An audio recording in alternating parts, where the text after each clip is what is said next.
Hey everyone, this is Roman Prokopchuk, and this is the Digital Savage Experience podcast. Today I have with me Scott White. The life is too short guy is the happiest guy you will ever meet. After spending over a decade in investment banking on Wall Street, he took a chance and became an entrepreneur and business builder. Today he is chairman and CEO of a public real estate company. Scott is always looking for his next challenge and has competed and completed one Ironman triathlon and 15 marathons. Now Scott is on a mission to make the world happier one smile at a time. With his endless energy, he motivates and inspires everyone he meets to focus on happiness, gratefulness, and positivity. Thank you for joining me today. Thank you so much for the invite, Roman. I am grateful to be here. Thank you for coming on. So tell me a little bit about your journey. Obviously, that intro kind of covers a little bit of that, but how did you get to where you are today? Well, I'd say I'm a marathon runner. I'd say it's been a marathon. There have been lots of twists and turns along the journey. I grew up in New Jersey and attended Rutgers University. It's a big part of who I am, my DNA, and I'm a big Rutgers supporter. So even before that, I met my wife in high school. Very grateful for that. We went to Rutgers together. We graduated. I then went on and worked in accounting, did some accounting at Price Waterhouse. I then returned to law school at the University of Pennsylvania. And upon graduating from law school, I thought I'd be a lawyer, but quickly, even before I graduated, realized that I was more interested in finance and went right into investment banking. I finished law school in May. I studied for the bar June and July. I took the bar the last week in July in New York and New Jersey. And then the first Monday in August, I was a freshly minted investment banker at Citigroup. I cut my teeth there as an investment banker, spent about a decade. Then I went on and worked at Brookfield in their real estate and asset management business for about 5 years. And then about a decade ago, I left Wall Street and joined some former friends, colleagues, partners, and built a business around long-term care, healthcare-oriented real estate. Today, I'm chairman and CEO of a public company called Invest, and we own and operate nursing homes, assisted living, memory care, medical office buildings around the U.S. and a little bit in Canada. So that's sort of, I'd say, the highlights or the quick journey. I also am involved in a student housing development company. I'm a co-founder and strategic partner for a student housing development company called Spectra, and I'm really proud of that. And then what I'm really working on right now, and you mentioned this briefly, is just recently I launched my first book. It's called The Life is Too Short Guy, Strategies to Make Every Day the Best Day Ever. And that is my big focus right now. Awesome. And in terms of kind of when you left investment banking after 10 years, was that kind of a calculated decision that you kind of like wanted to do something else, or was it just the right time and an opportunity was, presented to you? It's a great question, Roman, because as I think about my life, it is one pivotal moments in my life, and two, one of the scariest things I've done. And most people find that hard to believe, but I've been very fortunate, and I'm very grateful for a lot of things that I've done. I had spent, as I said, about a decade or more at Citigroup in investment banking. Then I was 4 years at Brookfield. And I had this opportunity to join someone that I had known in the past that was had a smallish but rapidly growing development company based in the Midwest. And we had talked for years about maybe I'd move out there and partner with him and grow the business and so on and so forth. And there's little I lose sleep over in my life, but I did lose sleep over this decision. I was incredibly happy, comfortable, having fun, and doing well in my Wall Street role. I mean, I truly loved it. And it was, some people find this odd for me to find it odd to hear me say this, but it felt like a reasonably safe place. I know Wall Street isn't always the safest place, but kind of the devil, I was very comfortable. I was very confident. I loved what I was doing. And this opportunity I'd been percolating for years. And I finally got to the point in my life where I was like, you know what, you've been doing the Wall Street investment banking, asset management thing at that time for 13 years. If ever you're going to do something more entrepreneurial, if ever you're going to get outside of your comfort zone, if ever you're going to take that chance, This one has the trappings of something worth taking that calculated risk. So I thought about it for a long time and then finally made the decision in 2013. And I'm so grateful I did. As I look back now, I think one of my key lessons and takeaways is you have to take more chances in life. You have to get out of your comfort zone. I talk about that in my book a lot. We all get in this, I hate to repeat comfort zone, but sort of we get in this box, right? We're really comfortable. We have a group of friends and we have a regular place we go for coffee and we have a job and whatever's in your box, right? We all have this box and we get incredibly comfortable in that box and there's no reason to get out of that box. And what I'm now trying to encourage people to do, in part based on my learnings from that experience, is get out of your box. Get out of your box. Life is too short. If you're going to take chances, do them today. Too often we sit around and think, I'd like to, I should, but then it's always, I'm not sure. I'll tell you, as I thought about my own sort of self-reflection and the types of things I was thinking about at the time, I was like, you have an amazing job. I was working for a great company, great team that I helped build. We were having great success. I was pretty good at what I was doing. And I was like, why leave this? I'm not sure it could be better. People I think often think the grass is greener elsewhere. And I've always been reluctant to get sucked into that trap. And I'd always be like, what if I leave and I don't like it? What if I leave and I can't come back? I even had concepts. So I've been doing Wall Street now for 13 years. Like, I'm bred for this. This is what I'm meant to do. I don't know if I'm really an entrepreneur, but then I had this epiphany, like, come on, Scott, come on. Like you've been talking about wanting to take that chance. You've been talking about doing something entrepreneurial.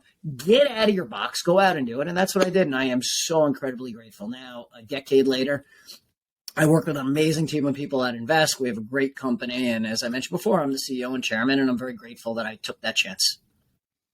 Yeah, like complacency is the death of innovation, I often say. And a lot of the time, you're in a career for a while or you're, making great money. The career or their job is great, but then you want to do more.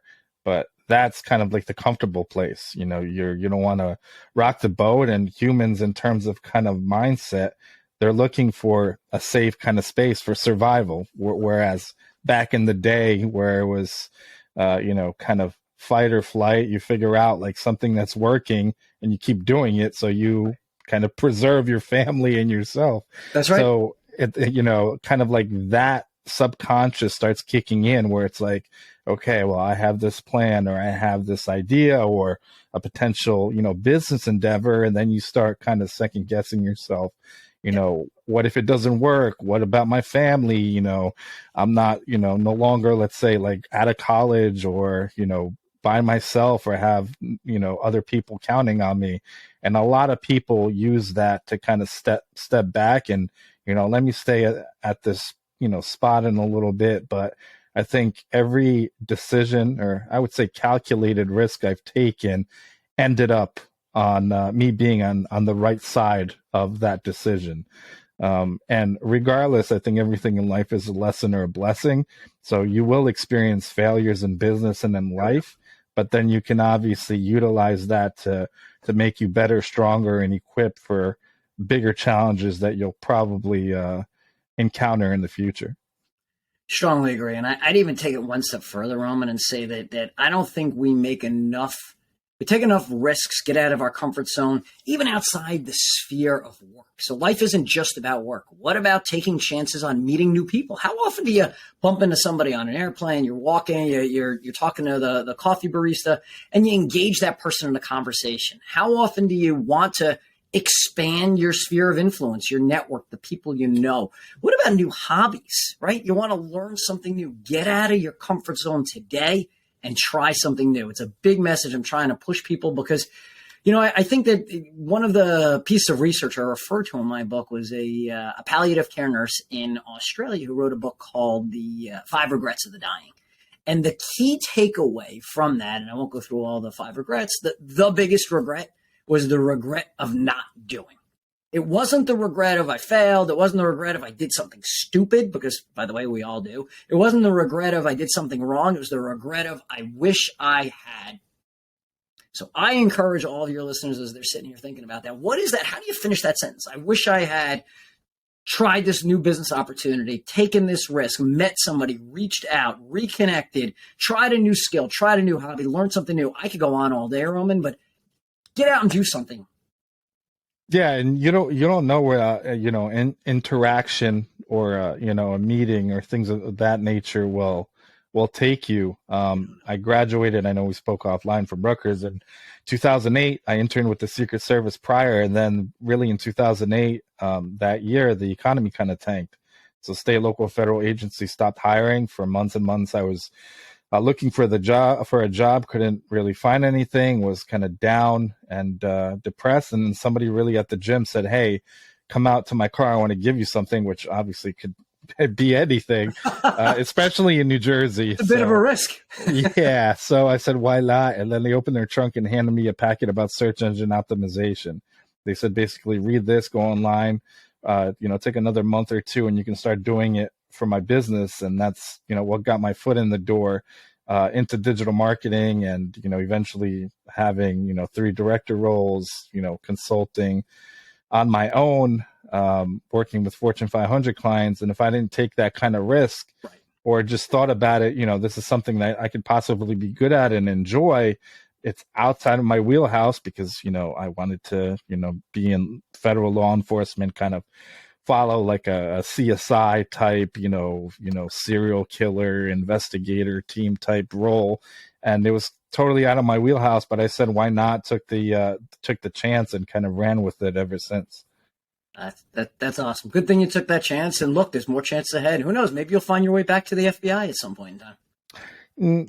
Maybe it's kind of, you never know. Yeah. But what kind of, how long did you want to or have the aspiration to write the book, and what made you finally decide to write it? So I've wanted to write a book for at least a decade, maybe longer. It's been one of those, we all have these goals, visions, dreams, a bucket list, so to speak. And it's been on that list. And unfortunately, I got caught in the same trap I just talked about. Well, you don't have time. You're not an author. No one's going to care about what you're saying. How do you start? What do you like? Enough with the excuses. And I talked about it for years. And then back in 2021, I guess, I started working with a coach. I like to work. I like to learn. And I was working with a coach, and this coach did a screening of me, sort of my personality, my attributes, my goals. And when we met right after the initial screening, he's like, dude, you are like Mr. Life is Too Short guy. Everything is rah, get it done today, urgency, live in the moment. And I was like, yeah, I guess that's right, but I never really thought about it that way. And then that night I mentioned it to my wife. As I mentioned before, I've been with my wife since high school. No one knows me better. And I'm like, yeah, I met this guy, and he's my coach, and he called me Mr. Life is Too Short guy. And she's like, well, maybe that's the book you always wanted to write. And I looked at her like she was crazy. I'm like, what the heck is that book going to be about? Mr. Life is Too Short guy. I don't even know what I would do. But, in her own little way, she had planted that seed. And then, a little after that, she watered that seed and she let it percolate. And I started writing a little outline. That was early 2021. And then it died. I worked on it for, call it, a few weeks. I wrote a few pages, and I was like, I don't know where I'm going with this. And then that opportunity presented itself early in 2022. I'd say first week of 2022. I saw a webinar. Remember, this was the time when we were doing webinar after webinar after webinar, and everyone was doing webinars. And on the webinar, I met or heard a professor from Georgetown by the name of Eric Custer. And Eric teaches in the MBA program. And years ago, he came up with this concept of teaching MBA students how to write a book. He changed one of his he had a syllabus that was focused on entrepreneurship, and he pivoted and made it, how do you write a book? And it became wildly popular. And then he opened up the course to non-Georgetown students. And I joined the program and had editors assigned to me. And before I knew it, early in 2022, I was writing a book. And by the middle of 2022, I had a preliminary, I guess, as Eric would call it, very average manuscript. And then through 2022, I finished the manuscript and released it at the very beginning of 2023. And it was just such a wonderful experience. I would tell you that of all the fun, amazing things I've done, and look, I am the happiest guy you're going to meet, so I've done a lot of great things. This was probably my most fun project over the last decade. It was just motivating, inspiring, pushed me way out of my comfort zone. I didn't know what I was doing. I had some early imposter syndrome. Can you really do this? Like, you're not a writer. What are you doing? And now, as the book is out and available and people are buying it, and I'm hearing from people, getting positive feedback about it, I'm so proud of it, and I'm so excited for that book. Yeah, I think it's important as you're kind of progressing through life, career, so on and so forth, to have some kind of coach or a mentor in a Yeah, of course. situation, or somebody to hold you accountable to something like writing a book, because I mean that's very task and deadline oriented. Because if you, let's say, write 50 pages, then life happens, you may postpone that for another year, 2 3 years, what have you. But having somebody in your corner to really kind of help you navigate, or somebody that's done it where you want to get to, I think is important, and I think crucial in becoming successful as well. No doubt. I think we all rely on mentors, on coaches, on the people around us. Again, another concept I talk about in the book is you can't make it alone, regardless of what you want to do in life. And again, it doesn't even have to be professional accomplishments. It could literally just be your happiness, your joy, whatever it is. None of us can make it alone. As we learned during COVID, I think for the first time, that how important the power of social networks are, how important it is to interact with other people, how important it is to be a part of a community, however you define your community. Your community may be an interest group, it may be a religious group. It doesn't really matter what it is, but happiness is really closely tied to the quality of your relationships, and spending time investing in building those relationships. And now, working back to exactly what you said, Roman, I think it's really important that you find great mentors and coaches and teachers, and you constantly challenge yourself to learn something new. Yeah, and I think, like you said, having those interactions is important as human beings, regardless if you're an introvert or extrovert. You still, humans are, social creatures. So even if you're an introvert, you have maybe a handful of people, like a close circle that you're comfortable around. And obviously, if you're extrovert, it's easier to, be in public, things of that nature. But regardless of which one you are, I think it's important to have those kind of communications, because one, I mean, being kind of cooped up in a house for a year or two, not being able to see or socialize in person, really, like you said, really showed that people really require that, and in order to kind of be healthy and sane, really need that as well. No doubt. So one of the things that I refer to in the book is a study that was started in the 1940s at Harvard to understand what makes a good life, what makes a person happy, what makes a good life. And this study, which a book just came out on it, it's fascinating. This study started, I want to say, in the mid 1940s, and they selected 268 sophomores at Harvard. And then a few years later, thankfully, they added another 450 participants from the surrounding Boston area community, predominantly in lower socioeconomic brackets and people that have different backgrounds. So you had a group of 700 plus study participants. That this study is still ongoing today, 80 years later. They studied people. They did regular physical assessments, mental assessments, psychological assessments, talked to their families with the hope and goal of understanding what makes a good life. And wide range of people. There is a former U.S. president was in this study. There were U.S. senators that were in this study. There were award-winning authors in the study. And there were also people that committed suicide in the study, and people that dealt with alcoholism.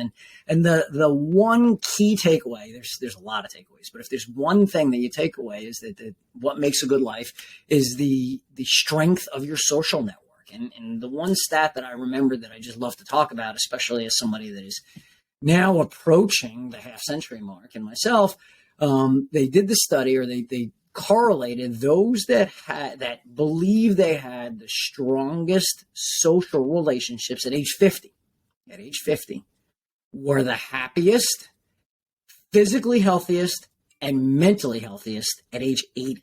So think about that.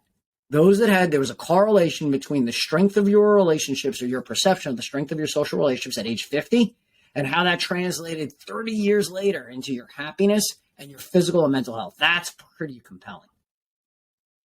Yeah, I mean, having a social circle or having people around you, And people that obviously like-minded, people that kind of elevate you up, strengthen you, and are honest with you. And I think it's important to surround yourself with the right people. Throughout life, I think you develop a better, an emotional empathy meter, more EQ, if you will, to, I guess, discern what relationships and friendships and everything in between is right for you.